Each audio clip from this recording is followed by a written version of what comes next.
Buenos dias. Hello, everyone. This is Glenn Irvin, and this is a quick video about using discussions online.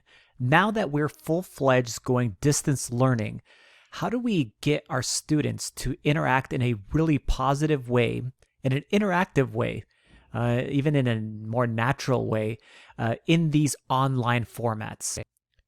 The first thing that I believe that we should focus on is the question or the topic or whatever it is that you're trying to create a discussion around worthy of a discussion? So is it something where there isn't just a right or wrong answer? Because that would be not a very good discussion. We want something compelling that will drive a student to, number one, want to respond. But the most important part, I think, is that question compelling enough, and are the responses going to be compelling enough that I, as a student, without having to be graded for it, am compelled enough to read my fellow students' responses. And then, even more importantly, is I now want to go ahead and respond to their responses and have an interaction, have a discussion with them.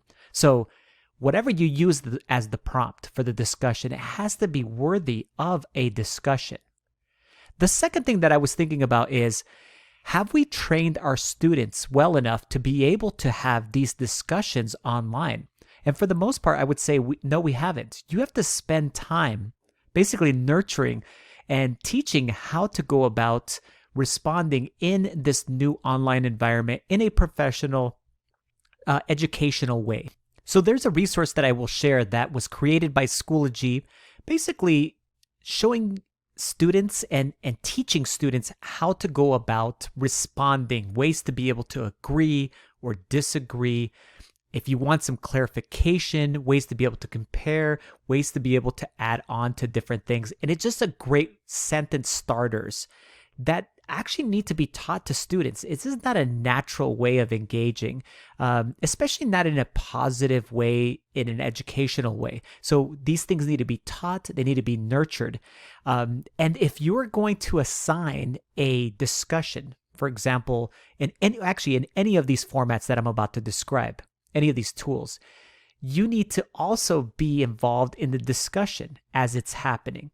So curating what's actually happening, asking follow-up questions yourself too, making sure that the discussion is going in the intended way and redirecting if needed. That's our job as educators.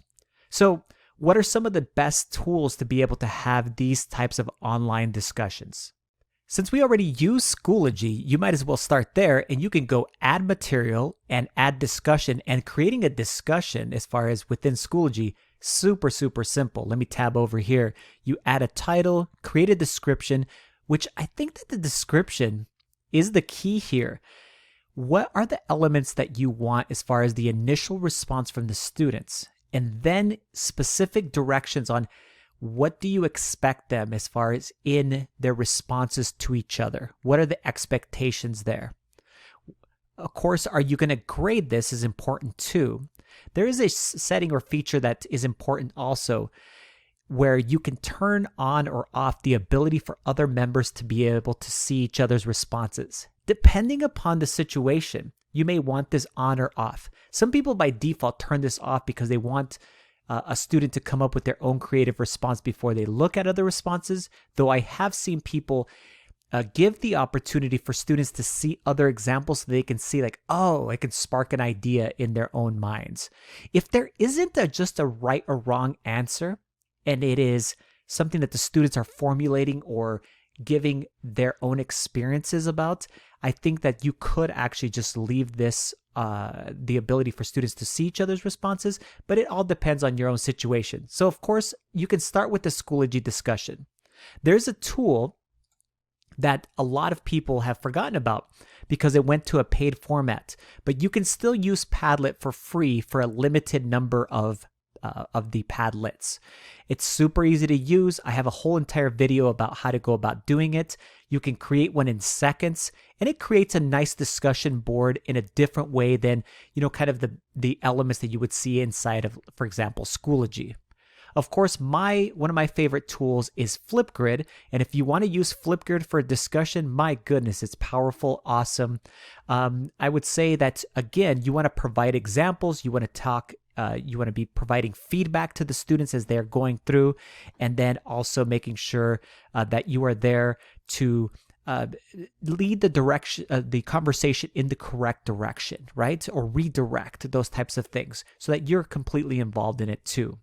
A lot of people may or may not know that inside of Nearpod, you can emulate kind of a Padlet discussion. So if you have our Nearpod already and you already are giving some sort of direct instruction, in the activities section inside of Nearpod, there's something called a collaborate function, and it basically works the exact same way as the Padlet web-based tool does.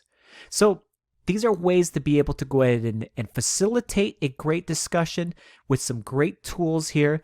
You could always, of course, just use a Google Doc or something else like that. But these are great tools to be able to kind of vary how the students are interacting.